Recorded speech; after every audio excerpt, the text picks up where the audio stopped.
జిల్లాకు చెందిన జానపద కళాకారుడు బలగం ఫేమ్ మొగిలయ్య ఇవాళ మృతి చెందారు. కిడ్నీ సంబంధిత వ్యాధితో బాధపడుతున్న మొగిలయ్య ఆరోగ్యం క్షీణించడంతో ఇటీవల వరంగల్ హాస్పిటల్లో చేరారు. కిడ్నీ ఫెయిల్ అయినట్లు మొగిలయ్య ఇవాళ తెల్లవారుజామున వరంగల్ హాస్పిటల్లో చేరారు. చికిత్స పొందుతూ మృతి చెందారు.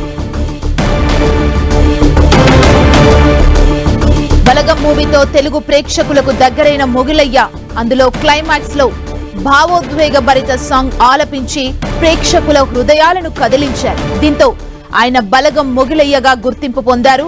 బలగం సినిమాలో చనిపోయిన వ్యక్తిని గుర్తు చేసుకుంటూ మొగిలయ్య కొమరమ్మ కలిసి పాడిన తోడుగా మాతోడుండి నీడలా మాతో నడిచి అనే సాంగ్ ఆ చిత్రానికే హైలైట్ గా నిలిచింది. ఈ పాట సమయంలో ప్రేక్షకులు కూడా చాలా భావోద్వేగానికి గురి కావడమే కాకుండా కన్నీళ్లు పెట్టుకున్నారు.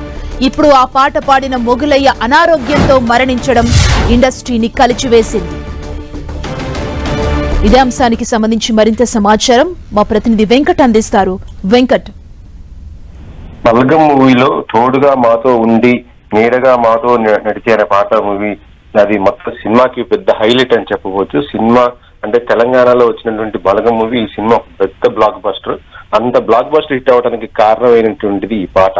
అలాంటి పాటలు పాడినటువంటి బలగం మూవీ ఫేమ్ అయినటువంటి మొగలయ్య ఈరోజు తెల్లవారుజామున ఆయన కన్నుమూయడం జరిగింది. అయితే సంవత్సరం కాలం నుంచి కూడా ఆయన కిడ్నీ సంబంధించినటువంటి వ్యాధితో బాధపడుతున్న పరిస్థితి ఉంది. ఆయన కూడా ప్రభుత్వము ఇటు సినీ ఇండస్ట్రీ కూడా కొంత సహాయం చేస్తూ ఆయనకి ట్రీట్మెంట్ కూడా చేయిస్తున్న పరిస్థితి ఉంది. ఇటీవలనే తెలంగాణ మంత్రులు అయినటువంటి మన పొన్నం ప్రభాకర్ కూడా ఆయనకి సొంతంగా ఇల్లు కట్టుకోవడానికి దాంతోపాటు పెన్షన్ కూడా వచ్చే విధంగా చేస్తానని కూడా చెప్పడం జరిగింది. దాంతోపాటు స్పీకర్ అయినటువంటి గడ్డం ప్రసాద్ కూడా ఆయన కూడా 1 లక్ష రూపాయలు ఇవ్వటం కూడా జరిగింది. ఇంత జరిగినా కూడా ఆయన మాత్రం దక్కలేని పరిస్థితి ఉందని చెప్పవచ్చు. ఎందుకంటే సినీ ఇండస్ట్రీలో ఒక మంచి పాటతోటే తనకంటూ ఒక గుర్తింపు తెచ్చుకున్నటువంటి మొగలయ్య మరణించడం మాత్రం మొత్తం తెలంగాణ సినీ సమాజం కూడా బాధపడుతుందని చెప్పవచ్చు. ఇప్పుడు ఆయన యొక్క మరణాన్ని చూసిన తర్వాత చాలా మంది కూడా ఇలాంటి సాంగ్స్ పాడి గొప్ప గొప్ప సింగర్స్ కూడా రారనేసి భావనతో కూడా ఉన్న పరిస్థితి ఉంది.